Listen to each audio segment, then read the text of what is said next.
¿Sabes lo que se siente salir de prisión después de 15 años y no arrepentirse de nada de lo que hiciste? ¿Sabes lo que es caminar libre por las calles sabiendo que el mundo es un lugar más seguro porque tú eliminaste a los monstruos que lastimaban a los inocentes? Yo sí lo sé, y volvería a hacerlo 1000 veces. Querida, acabo de salir de la cárcel hace 3 semanas. 15 años encerrada por hacer lo que cualquier abuela haría si descubriera que sus propios hijos son violadores de niños. Esta es la historia más cruda, más dolorosa, más controversial que he vivido. Una historia que va a dividir opiniones, que va a hacer que te preguntes hasta dónde puede llegar una mujer cuando descubre que crió a 2 monstruos. Pero necesito contarla, porque hay verdades que no pueden morir conmigo. Mi nombre es Magnolia, tengo 68 años, y durante 1,5 décadas he cargado con el peso de haber matado a mis propios hijos. Pero también he cargado con la tranquilidad de saber que salvé a una niña inocente y a muchas otras que podrían haber sido sus víctimas.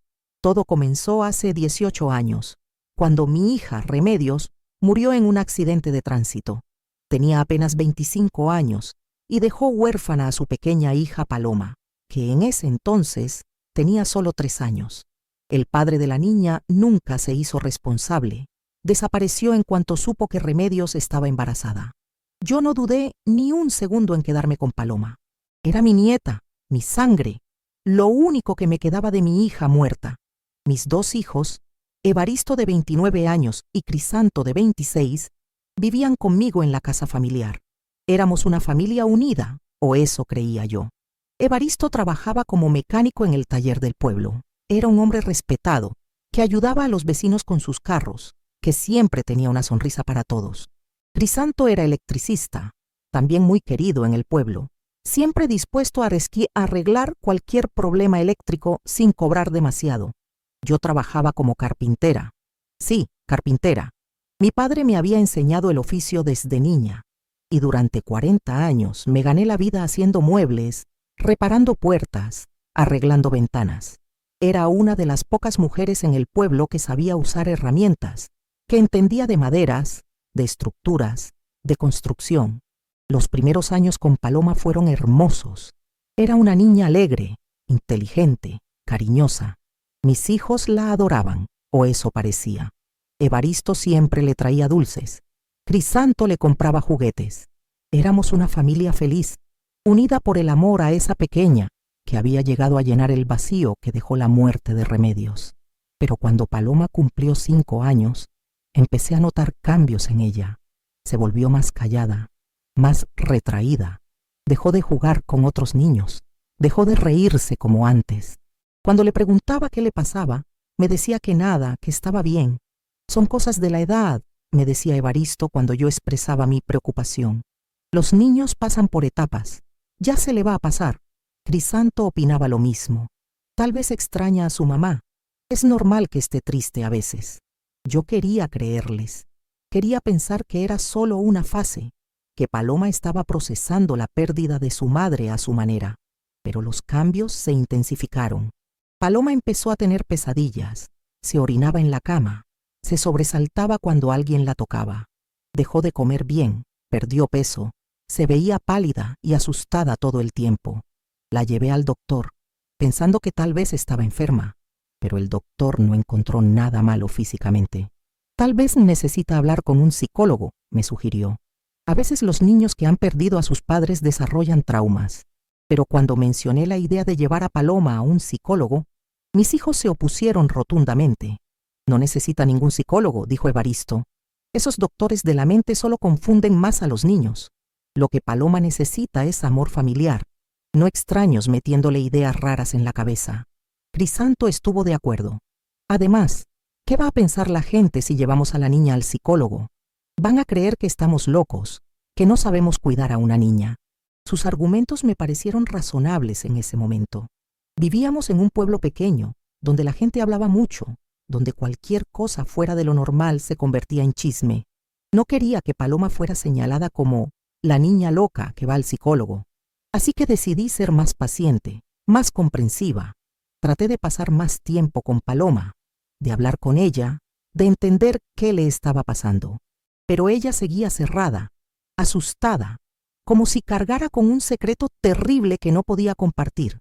Los meses pasaron y el comportamiento de Paloma empeoró. Empezó a tener ataques de pánico cuando mis hijos se acercaban a ella. Si Evaristo trataba de abrazarla, ella se ponía rígida y empezaba a temblar. Si Crisanto intentaba jugar con ella, se escondía detrás de mí. «¿Qué les pasa a ustedes dos?», les preguntaba a mis hijos. «¿Por qué Paloma les tiene miedo?». «No nos tiene miedo», respondía Evaristo. «Está pasando por una etapa difícil, ya se le va a pasar. Tal vez somos muy bruscos con ella», decía Crisanto. «Los hombres no sabemos tratar a las niñas como las mujeres, pero la queremos mucho». Sus explicaciones me tranquilizaban temporalmente, pero la angustia de Paloma era cada vez más evidente. Una noche, cuando Paloma tenía 7 años, la encontré llorando en su cama. No era un llanto normal de niña, era un llanto desgarrador, desesperado, como si le estuvieran arrancando el alma. «¿Qué te pasa, mi amor?», le pregunté sentándome a su lado. «No puedo decirte, abuela», me respondió entre sollozos. «Si te digo, van a lastimarte». «¿Quién va a lastimarme? ¿De qué estás hablando?». Pero Paloma se cerró otra vez. Se negó a decirme más. Solo siguió llorando hasta que se quedó dormida de puro agotamiento. Esa noche no pude dormir. Algo terrible estaba pasando con mi nieta, y yo no sabía qué era, pero tenía la horrible sensación de que la respuesta estaba más cerca de lo que quería admitir.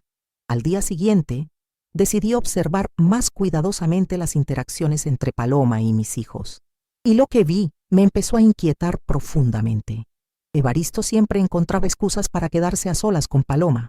«Voy a ayudarla con la tarea», decía, o «voy a leerle un cuento». Crisanto hacía lo mismo. «La voy a bañar» o «la voy a acostar». Y cada vez que uno de ellos se quedaba solo con Paloma, ella salía más callada, más asustada, más rota. Una tarde, mientras limpiaba la habitación de Evaristo, encontré algo que me heló la sangre. Debajo de su colchón había ropa interior de niña, ropa interior de Paloma, pero manchada, desgarrada, con rastros de sangre seca. Se me cayó el mundo encima.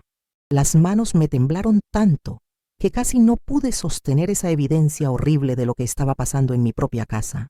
Corrí a la habitación de Crisanto y busqué con desesperación. Encontré lo mismo, ropa interior de Paloma, escondida entre sus cosas, también manchada, también desgarrada, pero lo peor estaba por venir. En el closet de Crisanto, detrás de unas cajas viejas, encontré una cámara de video y varias cintas. Con manos temblorosas, puse una de las cintas en el reproductor. Lo que vi me quitó años de vida. Eran videos de mis hijos abusando de Paloma. Videos donde la violaban, donde la lastimaban, donde la amenazaban si gritaba o lloraba demasiado. «Si le dices algo a la abuela», escuché la voz de Evaristo en uno de los videos, «la vamos a matar, ¿entiendes? Vamos a decir que se cayó por las escaleras y nadie va a dudar porque somos sus hijos». En otro video, Crisanto le decía: «Esto es normal, Paloma. Todos los tíos hacen esto con sus sobrinas, pero es nuestro secreto. Si hablas, la abuela va a morir por tu culpa». Vomité. Literalmente vomité del horror, de la rabia, de la impotencia de descubrir que había criado a 2 monstruos, que había vivido bajo el mismo techo que 2 violadores que estaban destruyendo a mi nieta. Esa noche, cuando mis hijos llegaron del trabajo, los confronté. Les mostré la ropa interior, les hablé de los videos, les grité que eran unos monstruos, unos enfermos, unos criminales. Pero ellos no mostraron ni una pizca de remordimiento. «¿Y qué vas a hacer?», me preguntó Evaristo con una sonrisa fría. «¿Vas a llamar a la policía? ¿Quién te va a creer? Somos tus hijos, somos hombres respetados en el pueblo. Tú eres una vieja que está empezando a chochear». Crisanto se rió. «Además, si nos metes en problemas, ¿quién va a cuidarte cuando seas más vieja? ¿Quién va a mantenerte? Nosotros somos todo lo que tienes. Y si hablas», agregó Evaristo, «vamos a decir que tú sabías todo desde el principio, que eres cómplice. ¿Crees que alguien va a creer que una abuela no se daba cuenta de lo que pasaba en su propia casa? Tenían razón en una cosa. ¿Quién me iba a creer? Eran mis hijos, eran hombres respetados, tenían trabajo, amigos, reputación. Yo era una vieja carpintera que vivía sola con una niña traumatizada, pero estaban equivocados en otra cosa. Yo no iba a quedarme callada. No iba a permitir que siguieran lastimando a Paloma. Al día siguiente, fui a la comisaría. Le conté todo al sargento Morales. Le hablé de los videos, de la ropa interior, de los abusos. Le supliqué que arrestara a mis hijos, que protegiera a Paloma. Pero Morales me miró con escepticismo. Señora Magnolia, esas son acusaciones muy graves. ¿Está segura de que no está confundida? A veces las personas mayores... No estoy confundida, le grité. Tengo pruebas, tengo videos. ¿Dónde están esos videos?, me preguntó. Cuando regresé a casa para buscar las cintas, habían desaparecido. Mis hijos las habían encontrado y las habían destruido. También habían quemado la ropa interior. Habían limpiado cualquier rastro de evidencia. ¿Qué videos, mamá?, me preguntó Evaristo con inocencia fingida cuando lo confronté. ¿De qué estás hablando? Creo que estás empezando a tener problemas de memoria, agregó Crisanto. Tal vez deberías ver a un doctor. Regresé a la comisaría sin pruebas. Morales me escuchó con paciencia, pero vi la duda en sus ojos. Señora Magnolia, voy a hablar con sus hijos. Voy a investigar, pero necesito que entienda que sin evidencia es muy difícil proceder. Cuando Morales habló con Evaristo y Crisanto, ellos actuaron como los hijos preocupados perfectos. Mi madre está empezando a tener problemas mentales, le dijo Evaristo. Últimamente dice cosas que no tienen sentido, ve cosas que no existen. Estamos muy preocupados por ella, agregó Crisanto. Tal vez necesita ayuda médica. No queremos que se lastime o que lastime a alguien más. Morales me llamó unos días después. Señora Magnolia, hablé con sus hijos. Están muy preocupados por su salud mental.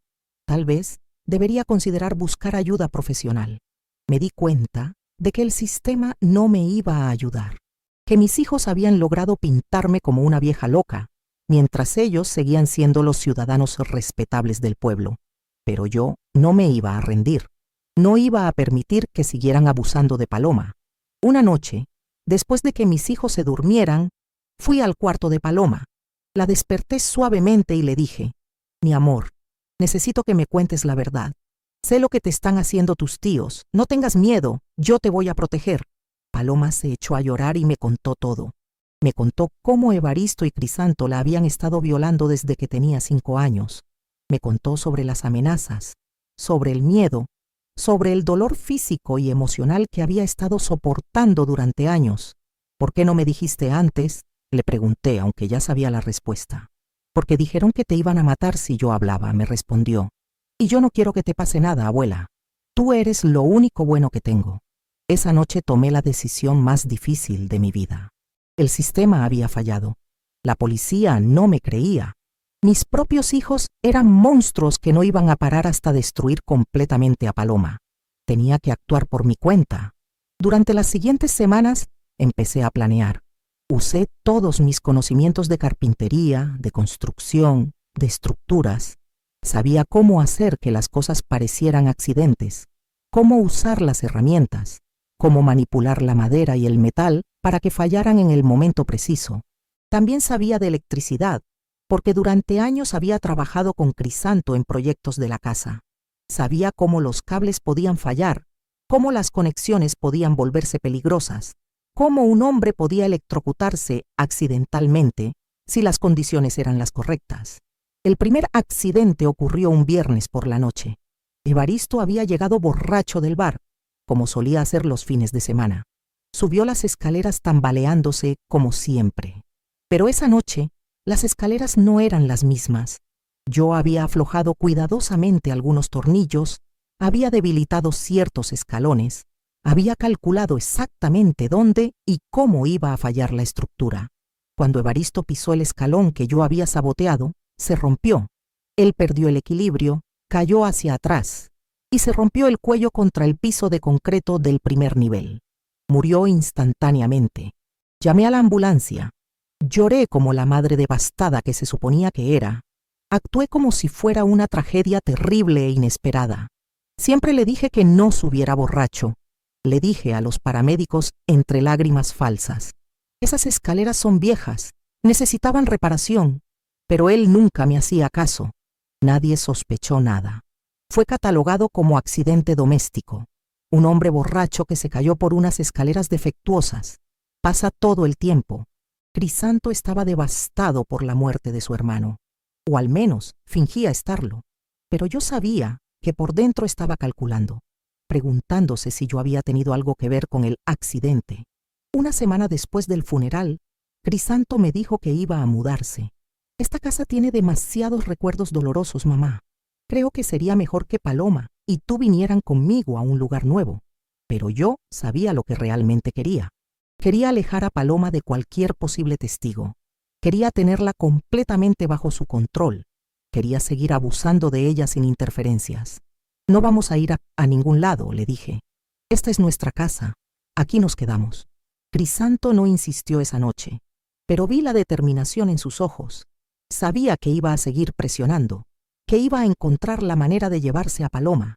No podía permitir que eso pasara. El segundo accidente ocurrió 2 semanas después. Crisanto estaba reparando el refrigerador que había empezado a hacer ruidos extraños. Era algo que él hacía seguido, arreglar electrodomésticos de la casa. Pero esa mañana, antes de que él se despertara, yo había saboteado cuidadosamente el cable eléctrico del refrigerador. Había pelado algunos alambres, había creado una conexión defectuosa que se vería como desgaste normal. Había calculado exactamente qué iba a pasar cuando él tocara el cable sin guantes. Cuando Crisanto puso las manos en el cable para revisarlo, recibió una descarga eléctrica masiva. Su corazón se detuvo inmediatamente. Otra vez llamé a la ambulancia. Otra vez lloré como la madre destrozada que había perdido a sus 2 hijos en accidentes terribles. No entiendo cómo pudo pasar, le dije al electricista que vino a revisar la instalación. Crisanto era muy cuidadoso con la electricidad. Siempre usaba guantes, siempre desconectaba la corriente antes de trabajar. A veces la gente se confía, me respondió el electricista. Un momento de descuido y pasa esto. Es una tragedia. Otra vez, nadie sospechó nada. Otro accidente doméstico.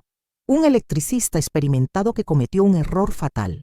Pero esta vez, alguien no se creyó la historia oficial. El sargento Morales vino a visitarme unos días después del funeral de Crisanto. Se sentó en mi sala, me miró fijamente y me dijo: «Señora Magnolia, 2 accidentes en 2 semanas. ¿No le parece demasiada coincidencia?» «Los accidentes pasan», le respondí. «Esta es una casa vieja, con instalaciones viejas.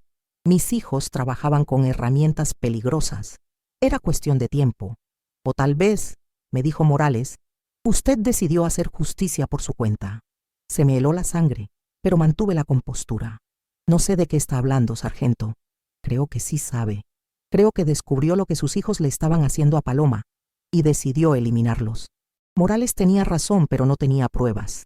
Los accidentes habían sido perfectos. No había evidencia de sabotaje. No había manera de demostrar que yo había matado a mis hijos. Pero entonces cometí un error. Un error que me costó 15 años de libertad. Aunque hubiera sido así, le dije a Morales, ¿no cree que se lo merecían? ¿No cree que 2 violadores de niños merecían morir? Morales sonrió.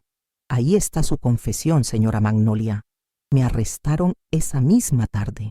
Durante el juicio, traté de explicar por qué había hecho lo que había hecho. Conté sobre los abusos, sobre los videos, sobre la ropa interior manchada de sangre, pero sin evidencia física, sin los videos que mis hijos habían destruido. Mi testimonio sonaba como las fantasías de una mujer desesperada. Paloma testificó a mi favor. Con 8 años, se paró frente al juez y contó su historia de abuso. Pero los abogados defensores argumentaron que yo la había manipulado, que le había metido ideas falsas en la cabeza para justificar mis crímenes. Fui condenada a 20 años de prisión por doble homicidio, pero con buena conducta salí en 15. Durante esos 15 años en la cárcel, nunca me arrepentí de lo que había hecho. Cada noche, cuando me iba a dormir, pensaba en Paloma viviendo libre, sin miedo, sin dolor. Pensaba en todas las otras niñas que mis hijos podrían haber lastimado si yo no los hubiera detenido. Paloma me visitaba en la cárcel cuando podía. Había ido a vivir con mi hermana. Había crecido sana y fuerte. Había superado el trauma con ayuda de terapeutas. Se había convertido en una joven hermosa, inteligente, que estudiaba psicología para ayudar a otros niños abusados. Gracias, abuela, me decía en cada visita. Gracias por salvarme. Gracias por ser valiente cuando nadie más lo fue. Esas palabras valían más que toda la libertad del mundo. Ahora que estoy libre, vivo sola en una casita pequeña que me consiguió mi hermana. Paloma, que ya tiene 23 años, viene a visitarme seguido. Es trabajadora social, ayuda a niños en situaciones de abuso, es una mujer fuerte que convirtió su dolor en propósito. Pero hay algo que nunca le he contado a Paloma, algo que nunca le conté a nadie durante el juicio, algo que me llevé a la cárcel y que ahora necesito confesar. Evaristo y Crisanto no fueron los únicos que maté. Durante los años antes de ser arrestada, usé mis habilidades de carpintera para eliminar a otros depredadores del pueblo. El maestro de escuela que tocaba a sus alumnas tuvo un accidente con una sierra eléctrica que yo había saboteado. El tío que abusaba de sus sobrinas murió cuando el techo de su taller se derrumbó sobre él por vigas que yo había debilitado. El vecino que golpeaba a su esposa e hijas se electrocutó, reparando un poste de luz que yo había manipulado. Durante 5 años, fui la justicia silenciosa del pueblo. Eliminé a 7 hombres que lastimaban a mujeres y niños. 7 monstruos que el sistema no podía o no quería tocar. Y ahora que estoy libre, ahora que tengo 68 años, pero todavía tengo fuerza en las manos y conocimiento en la cabeza, estoy lista para seguir con mi misión. Porque en estos 15 años en la cárcel, he escuchado historias de otras mujeres. Historias de niños abusados, de esposas golpeadas, de hijas violadas por sus propios padres. Historias de un sistema que falla una y otra vez en proteger a los inocentes. Y he decidido que no puedo quedarme de brazos cruzados. La semana pasada, me enteré de que hay un hombre en el pueblo vecino que está abusando de su hijastra de 6 años. La madre lo sabe, pero no hace nada porque depende económicamente de él. Las autoridades han recibido denuncias, pero no tienen evidencia suficiente para actuar. Ya empecé a observarlo, ya empecé a planear. Conozco sus rutinas, sé dónde trabaja, sé cuáles son sus puntos débiles. Va a tener un accidente muy pronto, porque hay cosas más importantes que la ley. Hay cosas más importantes que mi libertad. Está la protección de los inocentes, la justicia para los que no tienen voz, la eliminación de los monstruos que se esconden detrás de sonrisas respetables. ¿Soy una asesina? Sí. ¿Soy una protectora? También. ¿Me arrepiento de algo? De nada. Cada vida que he tomado ha salvado múltiples vidas inocentes. Cada monstruo que he eliminado ha significado niños que pueden dormir tranquilos, mujeres que pueden vivir sin miedo, familias que pueden sanar. Y voy a seguir haciéndolo hasta el día que me muera. Porque alguien tiene que hacerlo. Alguien tiene que ser la mano que elimina a los depredadores cuando la ley no puede tocarlos. Alguien tiene que proteger a los que no pueden protegerse solos. Y ese alguien soy yo. Paloma no sabe nada de mis planes futuros. Cree que voy a vivir tranquila mis últimos años, que voy a ser la abuela pacífica que se dedica a tejer y a cuidar plantas. Pero yo sé que mi verdadero trabajo apenas está comenzando. Porque ahora tengo experiencia. Ahora sé cómo evitar errores. Ahora sé cómo no dejar evidencia, cómo no confesar, cómo mantener la boca cerrada. Los próximos accidentes van a ser perfectos. Y cuando me vaya de este mundo, me voy a ir sabiendo que dejé un lugar más seguro para los niños, más justo para los inocentes, más limpio de monstruos. Esa va a ser mi herencia. No dinero, no propiedades, no reconocimientos. Mi herencia va a ser cada niño que pudo crecer sin miedo porque yo eliminé a su abusador. Cada mujer que pudo vivir en paz porque yo eliminé a su torturador. Y no me arrepiento de nada. Querida, si has llegado hasta aquí, si has escuchado toda mi confesión, te pido que hagas algo por mí. Dale me gusta a este video si entiendes por qué hice lo que hice, si crees que a veces la justicia tiene que venir de nuestras propias manos. O déjame un comentario si piensas que me equivoqué, que una abuela no debería matar ni siquiera a sus propios hijos violadores. Pero sobre todo, suscríbete a este canal apretando el botón negro que dice suscribirse. Necesito saber que hay gente que comprende que a veces hay que ensuciarse las manos para limpiar el mundo. Y si tú conoces a algún niño que esté sufriendo lo que sufrió Paloma, si sabes de algún monstruo que esté lastimando inocentes, si tienes una historia que necesitas contar, escríbeme. Todos los días estoy aquí, esperándote con nuevos relatos que te van a dejar sin aliento.